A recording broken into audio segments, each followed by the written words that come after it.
Well, hello there. Today we are going to talk about the Knight of Swords. The Knight of Swords is confidence. He's ambitious. He's full of ideas. He has impulsive behavior, and he wants to take bold actions. Reversed, meaning when we flip it upside down, and you may read reversals, you may not, but if you do read reversals, in this position, the card meaning is amplified and he becomes overpowering. So his fiery and out of control nature turns into something that almost becomes like an obstacle of sorts. He's egotistical. He does things without thinking, and he is aggressive in his communication. The Knight of Swords reversed is a card that lacks self-control or any moderation at all. So let's talk about the swords. So the swords are the suit of communication. They are the suit of intellect, thoughts, and belief. They are the element of air.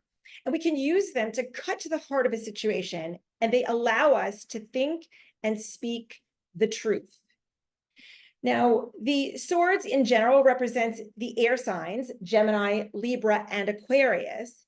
Now, air signs get things moving and they act as the winds of change. So we all need that in our lives. Now, the Knight of Swords is the mutable version of the air signs, which is the sign of Gemini. And here we have our knight about to deliver a message. Now, this message may be uncomfortable or it may be confusing. And the reason for that is that they rush to decide without really thinking. His sword is double-edged. So the important thing here is to use your head over your heart, and it will help you cut to the chase and see things and the realities of the situation. So to add to that, in general, the swords are the suit of air, as I mentioned, and the knights, all of the knights in all of the four suits are the element of fire. So here what we have in the Knight of Swords is the element of air and fire together. So think about that. A fire gets started and air gets blown on it. And that could either be like, a small fire like, oh, your birthday cake candle and you blowing it out. Or that could be like a wildfire out in the woods, or it could be a house on fire. And what happens if like heavy winds or something like feeds the fire, and then it not only doesn't slow it down or blow it out, it speeds it up. And then what we have, so together, these two elements, air and fire, could either be something good, maybe, or not terrible, or something that can be literally devastatingly destructive. So the Knight of Swords appears when we have a hasty decision that we're making, or we communicate, or somebody is communicating with us in a very forward and possibly uncomfortable type of way.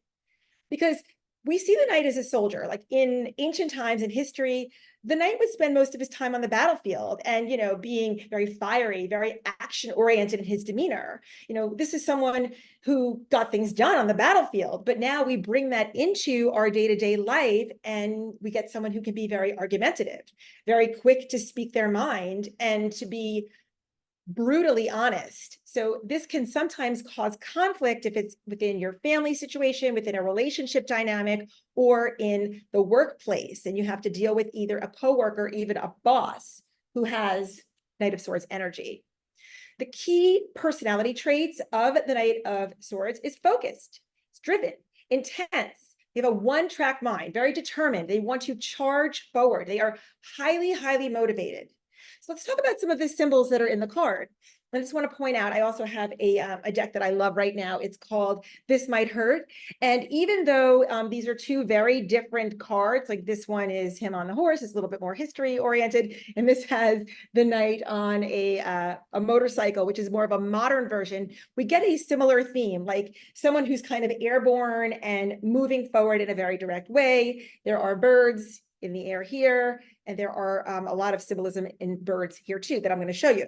But first, let's talk about the symbolism. First of all, it's very windy. He's going into the wind. He is not afraid. He wants to have a challenge. There is a lot of fast movement associated. You can see him. It's like the horse almost looks like his feet aren't even on the ground. It's like in full gallop, full speed ahead, very determined. That's very Knight of Swords. There are butterflies and birds, both on the bridle of the horse and on his tunic, and there are birds above.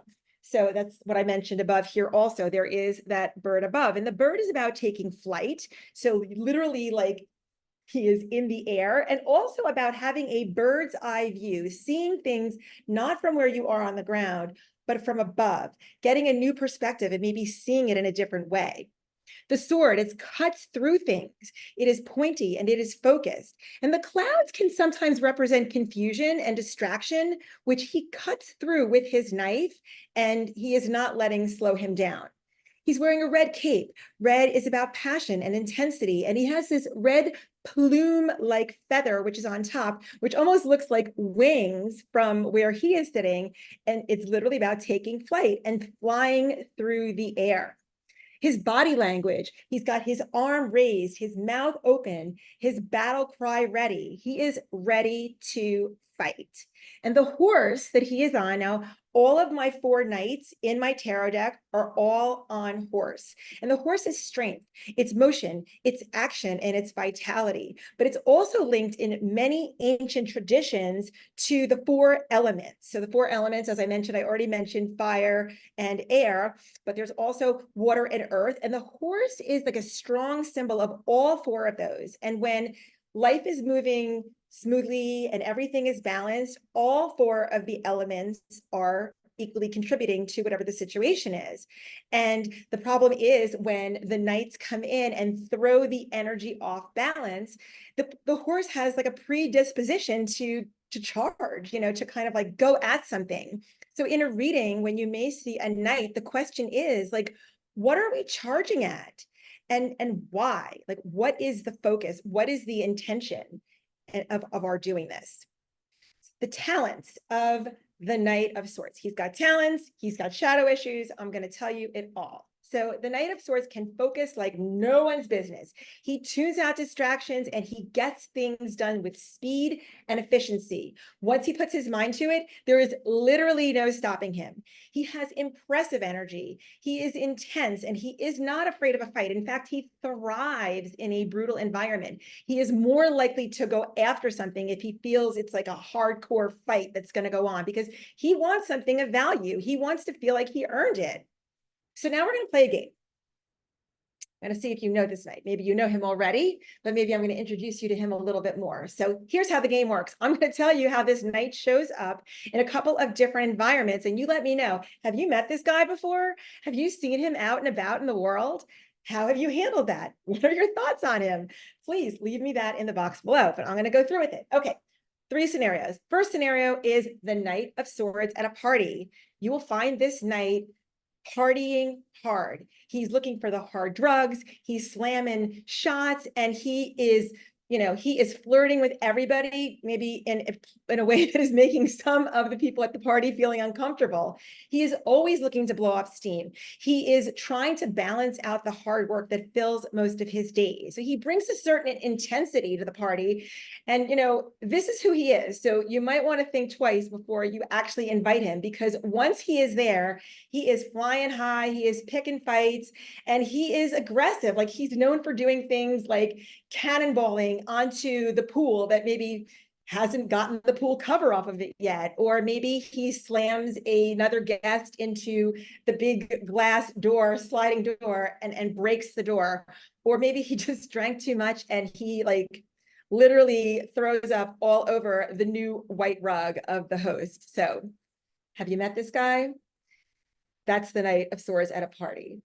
In love, the Knight of Swords loves the thrill of the chase. He gets so caught up in pursuing what it is that he wants, but quickly loses interest once he has captured this, you know, desired item. So he can seem very impressive at first, very focused, very present, very attentive, but as soon as he gets what he wants, he goes back to whatever it is that his focus of attention is on, which is usually work.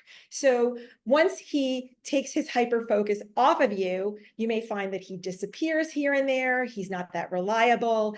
And honestly, the Knight of Swords is not a great relationship bet. He's more of like a one-night stand, or somebody who may show up passionately, but then quickly disappear. So definitely not a serious relationship potential here. Once again, have you met this guy?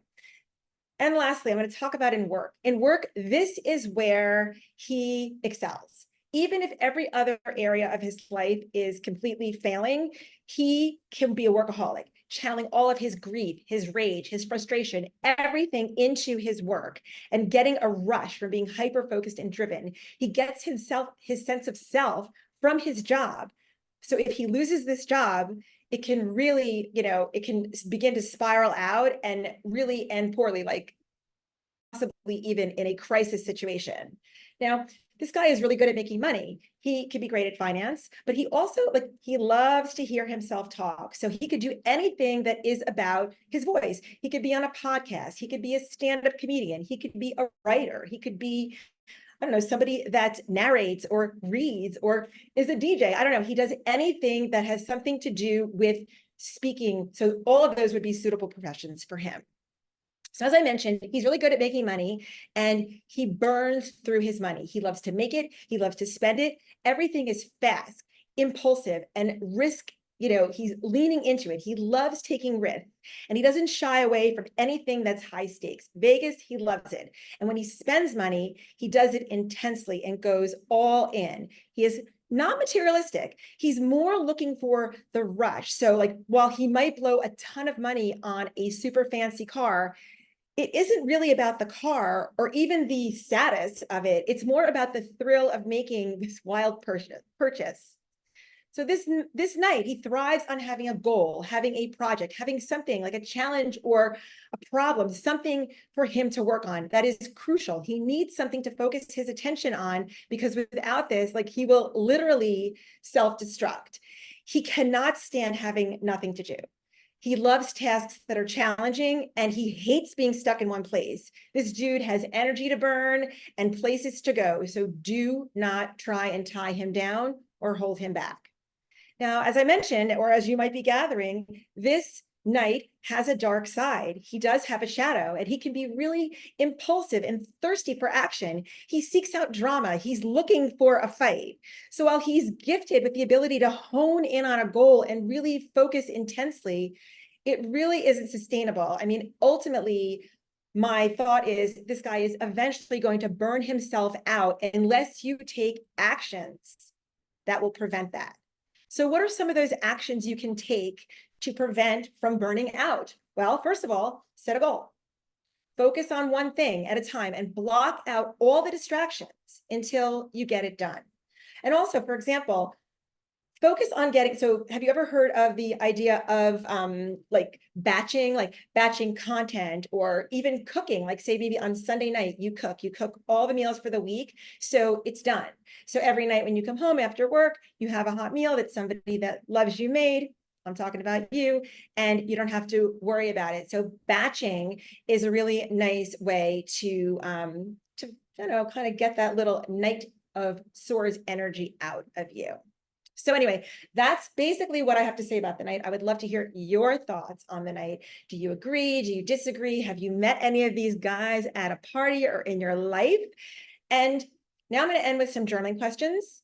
And the journaling questions are, first of all, that, as I mentioned, this Knight is confident, he's ambitious, and he is bold. So my first question to you is, how can you use these traits to move a current situation in your life that maybe is stagnating or on hold or feeling stuck in the right direction?